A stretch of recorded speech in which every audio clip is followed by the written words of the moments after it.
Alright pilot, welcome to your flight tutorial. This is your instructional video for combat, brought to you by NOVA Intergalactic. Let's start with the different targeting modes. Right now, you will see that my reticle remains focused where I should. This is a fixed weapon loadout. Under this firing mode, your guns will fire exactly where your aim is. Let's speak about a PIP, the projected impact point. You will see on your screen that alongside my crosshair there is a small circle that moves around with my target. Right now I'm using elite PIP. That implies that I have to shoot at that point in order to impact my target, just as so.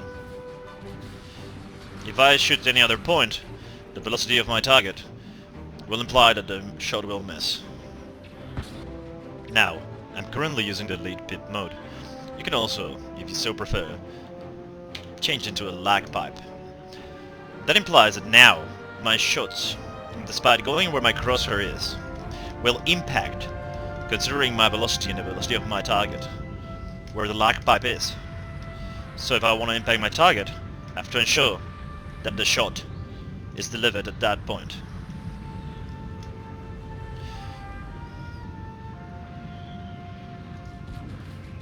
Like so. As you know, there are many different firing modes. Right now, I'm using fixed, which is the classic mode for any pilot simulator. This is the gimbal mode. During the gimbal mode, my shots, rather than going to the crosshair in the center, will go to the circular aim reticle that you can see. This can imply some severe advantages when you're a heavier ship fighting smaller ships, aside from allowing you to keep hits while doing pronounced maneuvers and not lose the impact. Many of you might have heard also about the auto gimbal mode. In this setting, your system AI will automatically aim your gimbal weapons within the narrow circle that is placed in the middle of your screen. At that point, you will see that your target has the lead PIP changing from green to red. When the lead PIP is green, it implies that your auto gimbal mode is locked, and thus you can fire safely, and the fire will impact. If instead it's red, you will not be getting any hits on your target. Let's look at that again. Reticle is red, no hits delivered.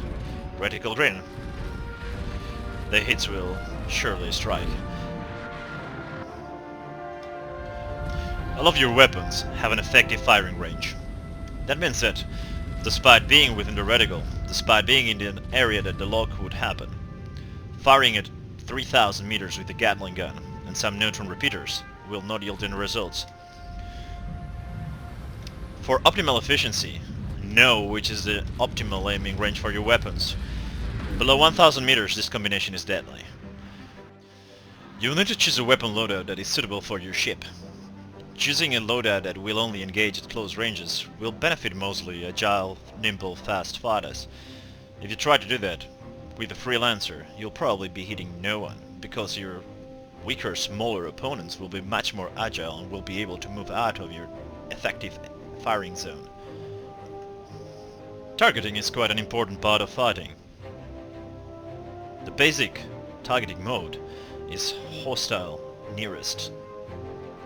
With this button, your targeting systems will automatically lock upon the nearest hostile. By pressing cycle hostiles, you will alternate between all the different hostiles that are within your engagement range. Now let's set up our target on our nearest hostile. Notice how effective this weapon loadout is at 500 meters.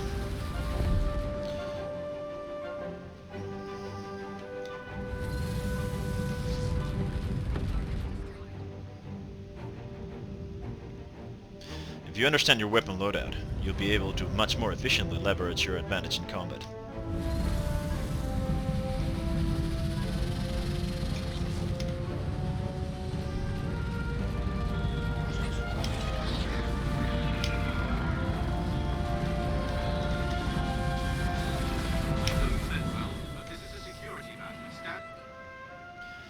You can also alternate the friendly targets with the target friendlies.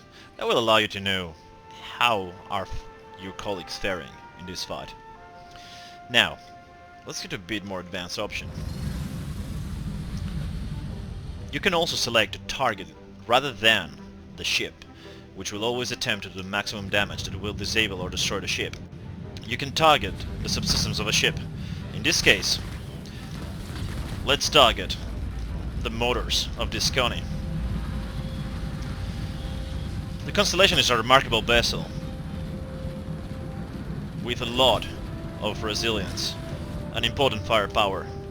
By constantly aiming towards their motors, we can fastly disable the ship and make it combat ineffective. This will allow me now to deal with the remaining threats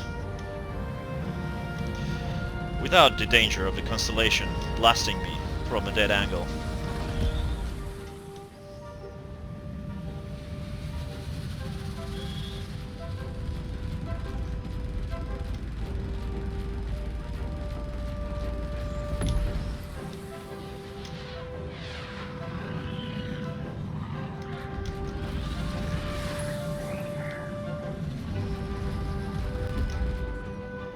Once everyone's been dealt with, I can now safely stroll towards my good old Connie, who should be drifting through space without any control. This is particularly useful for boarding actions, disabling ships, or simply take down a larger ship with more defensive and offensive firepower and leave it stranded where you can take it down piecemeal. Let's check out its pilot. I want to see the haircut. See? This gun is dead on the water. Absolutely no threat. Now let's destroy her. Actually, let her go out of the boundary. Ta-ta, Connie.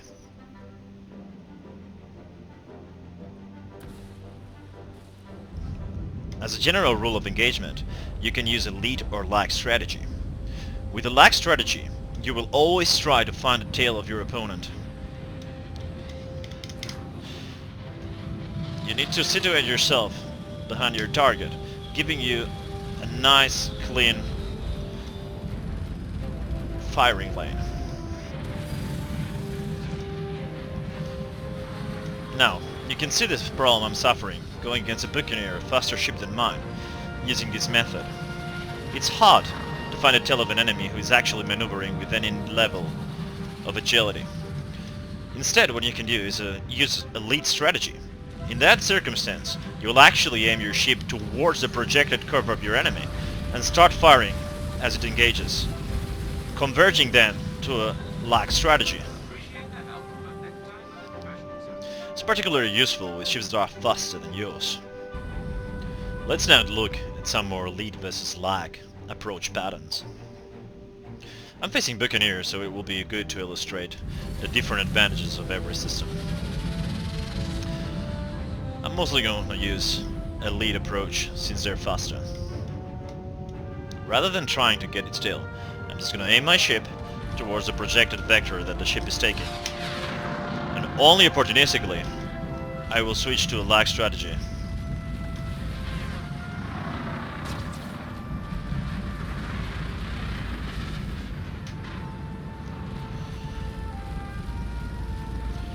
By leveraging lead and lag, you will be able to make up for the decreases in maneuverability of your ship against faster opponents.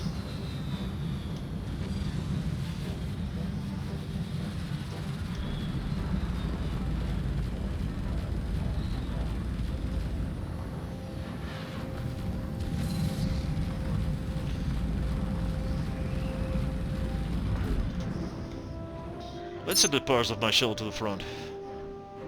Right now you'll notice that my shields are effectively facing forward. That allows me to engage in a frontal-facing assault with much more confidence, knowing that it will be harder for the weapons to penetrate my shields and deliver any meaningful damage to my ship.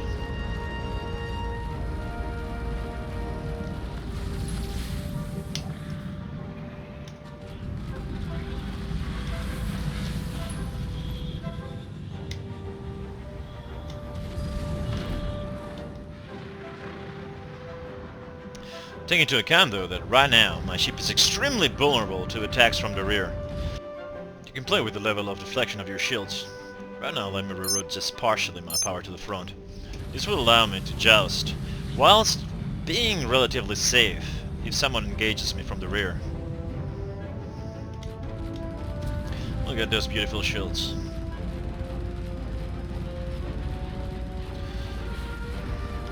Never had a chance. And sure enough, my lateral and backward shields resisted. Now, with less enemies, let me put it all to front. Yeah, go on, hit. My shields resisted pretty remarkably, and then I can deliver the destruction that my enemies deserve. Missiles are a useful weapon. To fire your missiles, make sure that you have a positive lock on your target. And once locked, simply release your payload. Take into account that you have a very limited number of missiles, so you want to use them efficiently. By combining all the strategies together, at the same time of knowing your ship's power,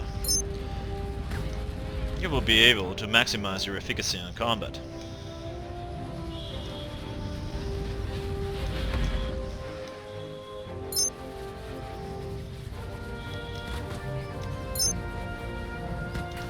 Let me now put all my shields to the back since I'm being pursued.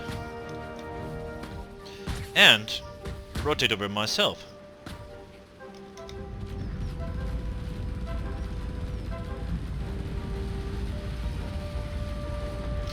This maneuver is particularly useful for larger ships. Say if I was flying a Vanguard and I had a Buccaneer on my tail, I would like to reroute the power to my back shields, then spin on myself by using the coupled and blasting them out of existence with a very short time to kill of my superior weapons would provide. Now let's practice everything in a situation in which I have a clear numerical disadvantage. Let me move all my shields to the front, try to survive this onslaught.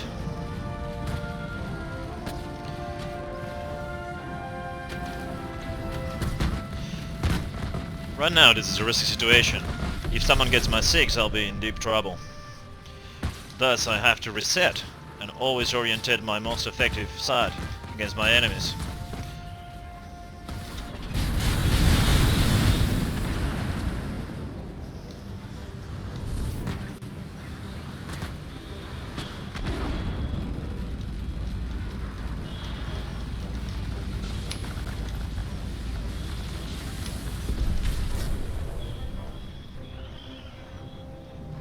Don't be afraid to reset your positioning and re-engage in a situation that is more favorable. Right now I have an enemy in the front, an enemy in the back, and no shields, so I will be way better by disengaging, cycling, resetting my shields, and taking my enemies one by one.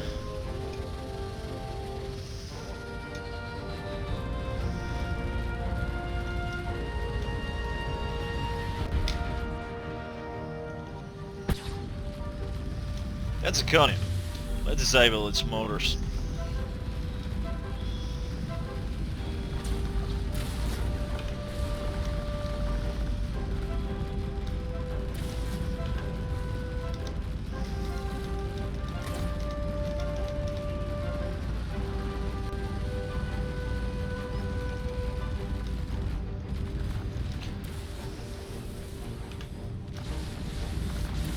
Now that's a useless ship.